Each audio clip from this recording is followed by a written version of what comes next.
అరణ్యాల ఆవరణలో కొండల మధ్య నివసించే గిరిజన వాసుల జీవితం ప్రకృతితో ముడిపడి ఉండేది.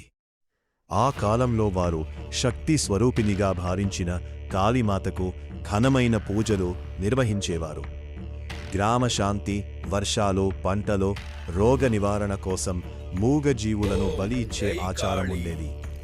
కాలం గడిచే కొద్దీ ఒక భయానక నమ్మకం గ్రామాల మధ్య వ్యాపించింది. ఈసారి కాళీమాత నరబలి కోరుతోంది అని. ఆ మాట వినగానే గిరిజన వాసుల గుండెల్లో భయం అలుముకుంది. ఎవరి ప్రాణం తీసుకోవాలి, ఎవరిని దేవికి అర్పించాలి అనే అయోమయంలో గ్రామం నిశ్శబ్దంగా మారిపోయింది. రాత్రి వేళల్లో అరణ్యాల్లో వినిపించే గాలి శబ్దమే వారికి అపశకునంలా అనిపించేది.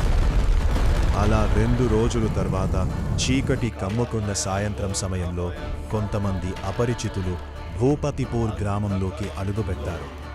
గ్రామమంతా వింతగా నిశ్శబ్దంగా కనిపించింది. ఇంటికి వెళ్ళి చూసినా ఒక్క మనిషి కూడా కనిపించలేదు. గ్రామం మొత్తం ఎవరో మాయ చేసినట్టుగా విలవిలబోయింది. ఇంతలో ఓ పాడుబడిన ఇంటి ముందు కూర్చున్న ఒక ముసలమ్మ వారికి కనిపించింది. ఆమె కళ్ళలో అమాయకత్వం, ముఖంలో అలసట. వారు మాయమాటలు చెప్పి ఆమెను తమ వెంట తీసుకెళ్లసాగారు. అడవిలోకి కొంత దూరం వెళ్ళాక ఒక్కసారిగా దారి కనబడకుండా పోయింది. ఎంత ముందుకు నడిచినా, ఎంత దారి మళ్లించినా మళ్ళీ అదే చెట్టు దగ్గరికి, అదే రాతి బండల దగ్గరికి వచ్చేస్తున్నారు. ఆ అపరిచితుల గుండెల్లో భయం మొదలైంది. ఇది ఏ మాయ, ఎవరి శక్తి అని ఒక్కరినొక్కరు చూసుకున్నారు. అప్పుడు వారిలో ఒక్కడు ఆ ముసలమ్మను అడిగాడు, మీ గ్రామ దేవత ఎవరు? ముసలమ్మ నెమ్మదిగా నవ్వి చెప్పింది, మా ఊరి తల్లి శ్రీ కారుకొండ సడలమ్మ. ఆ మాట వినగానే అడవి గాలే ఒక్కసారిగా గర్జించింది.